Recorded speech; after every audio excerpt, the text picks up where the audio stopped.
राज्यर स्थिति एभली दिगरे जाउची जोकि गणतंत्र एवं संवैधानिक व्यवस्था अति चिंताजनक दिगरे गति करुची। एठी आज्ञा ओडिशा पुलिस पाई नेता बाकी सब कथा पछ सेही नीति रे चलेछि। आज कांग्रेस दल जड़े युव नेता मो बड़ भाई पुरी जड़े जाणुआ युव नेता अविनाश मिश्र जो भाव में खाकी वर्दी वाला गुंडा भय देखई मिथ्या तंफा लगे जो भाव में गिरफ करा कांग्रेस बड़ा सतर्क निंदा करुची एवं एहा गणतंत्र पाई आदौ शुभकर नुहे। आज्ञा आमे प्रश्न करूँ सीधा सब किसी प्रश्न रही सरकार को मुख्यमंत्री को आईन मंत्री को तमाम नेता मंत्री को संविधान आज्ञा मुख्यमंत्री आईन मंत्री पढ़ी को संविधान से ही संविधान जो संविधान धारा 19 कहूँ कि शांतिपूर्ण भाव प्रतिवाद कर अधिकार देछि। संविधान धारा 19 कहूँ से ही समान ढंग आमर कांग्रेस युव नेता प्रतिवाद करथिले कला पताका देखैथिले कला पताका देखेबा आदौ अपराध में ताहा पाई 307 टका काहे की 307 टका जेमि बड़ भाई कहउथिले बीएनएस रो 109 अर्थात अटेम्प्ट टू मर्डर कला पताका पाई अटेम्प्ट टू मर्डर सेक्शन काहे एते भयभीत काहे आपण देखिबे आमे सीधा सब कथा कहबे पे चाहूछु एठी आईन रो शासन चली ना एक छत्रवाद शासन चली एठी संविधान बड़ ना सत्ताधारी दलर राजनीतिक आक्रोश बड़ किछि दिन पूर्व कथा को नै जबा पाई चाहिए एठी दुई तीन दिग रही आपण जदी सोशल मीडिया रे प्रतिवाद करबे गिरफ हे आपण राजरास्ता रे प्रतिवाद करबे गिरफ हे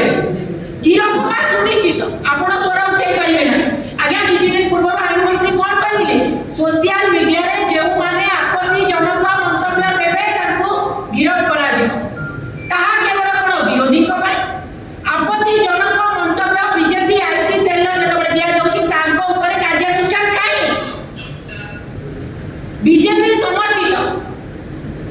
सोशल मीडिया इन्फ्लुएंसर को तमे टंका देई पोसी किंतु एपटे जो माने भी समर्थन जणैबे ना ताको पुलिस लगे खाकी वर्दी लगे बंधा करेबो। आज्ञा दुईटी दिग कथा कोन कहि राजरास्ता रे प्रतिवाद करबो गिरफ सोशल मीडिया रे प्रतिवाद करबो गिरफ होय सुते पाइबो ये गणतंत्र रे एक छत्रवाद शासन ये हिटलर शासन। आज्ञा जदि तमे साइबर फाइल वर्तमान सुधा साधारण जनता साइबर फाइल देखिबा जानतो उई खाउची किंतु सत्ताधारी नेता तो पाई जतबे कथा होउची खाकी वर्दी केवल सत्ताधारी नेता विरोधी नथि केवल सत्ताधारी नेता को ऊपर तळे कथा उठुची सेतबे खाकी वर्दी स्पेशल स्क्वाड गठन करी 24 घंटा रे एक्शन होची के प्रकार आईन में प्रश्न करूची कांग्रेस आईन तो समस्त पाई समान ना आमे सीधा सड़क आईन मंत्री जो मंतव्य किसी दिन पूर्व एटा देखिले सोशल मीडिया रे आपत्तिजनक मंतव्य कथा आईन मंत्री कोन सत्ताधारी दलर व्यक्तिगत वकील भूली जातुनी आपण जने आईन मंत्री आपण भूली जाउछन आपण जने आईन मंत्री किंतु आपनकर मंतव्य रहछि सत्ताधारी दलर व्यक्तिगत वकील पर। आज्ञा ओडिया रे गोटे कथा अछि ततला पानी रे घर पड़ी जाए कि नखरे रापुड़ीले हाथ गोड़ छिंडी जाए कहबार अर्थ होउची सत्ताधारी जो नाली आखि देखौची जो नाली आखि जो भय जो मिथ्या केस कांग्रेस रो युव नेता अविनाश मिश्र तथा समाज रो बहुत युव स्वर को दाबी दिया जाउची दबे दबा पे चेष्टा छै आमे डर मोठी हमर नेता राहुल गांधी को गोटे कथा कहि रखबा पई चाहे राहुल गांधी गोटे कथा स्पष्ट भाबे कहिसथि युवक मान डरो मत झुको मत आमे डरिबोनी कि झुकिबो। आज्ञा आउ गोटे कथा स्पष्ट भाबे आउ गोटे दिग को नै जबा पई चाहिबी पुरी रो टाउन थाना आईआईसी जे एफआईआर लॉस करते भाई कहते कौन घटना क्रोनोलॉजिकली कहते केमिति युव नेता को फसई दिया जाए आज्ञा सी जड़े आईआईसी मु आपण माध्यम जरिया कहबा पई चाहूची सी टाउन थाना जड़े आईआईसी अछती से आईआईसी बाबू तुरंत वर्दी खोली बहिष्कार करा जाओ जे तमाम घटना घंटो घोड़े बड़ा बड़ा क्रिमिनल को घंटो घोड़े ए जो बीड़ी किया कि पॉकेट मारा एमान को डकायती सेक्शन लगे जो फॉरवर्ड करछ जेमि कि हम जुब नेता भाई जो अविनाश मिश्र को सहित सेया मध्य बड़ा पटका देखेई विरोध करबा अपराध नुहे या संविधान कहूची तमे करि पारिबो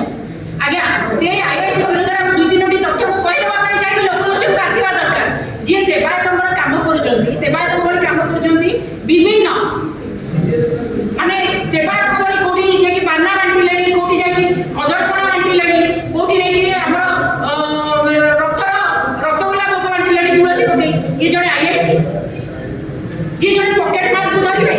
जे पॉकेट मार को धरिकी डकायती दफा लगेबे फैमिली डिस्प्यूट पई जीव डकायती दफा लागिबो आमे पूरी असली कोटी को प्रश्न करबा पई चाहू तुरंत से आईआईसी को तथ्य को category category A category B category C को क्रिमिनल मानक से धरिचोनी तार गोटे तथ्य सार्वजनिक करा दो एवं से दीर्घ वर्ष 10 रु 12 वर्ष पुरी जिल्ला रे आगा जमे कि रहिले से आईआईसी तांको तुरंत बहिष्कार करा जो विभिन्न माध्यम से अर्थ उपार्जन करचोती एवं आउ गोटे कथा कहि रखिया पई चाहिबी आमे शेषरे गोटिए दाबी करिया पई चाहि दमन लीला तमे दमन लीला जेते करिवो सेते विरोधी स्वर सेते शाणित ए कथा को सरकार मने रखिबा उचित शेषरे आमे गोटिए कथा दाबी करिवो हमर युव नेता जे रहिछन्ती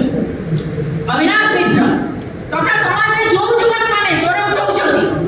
सेमानक स्वर को दबई न दिया जाए तांको स्वर गणतंत्र व्यवस्था रे रखिबार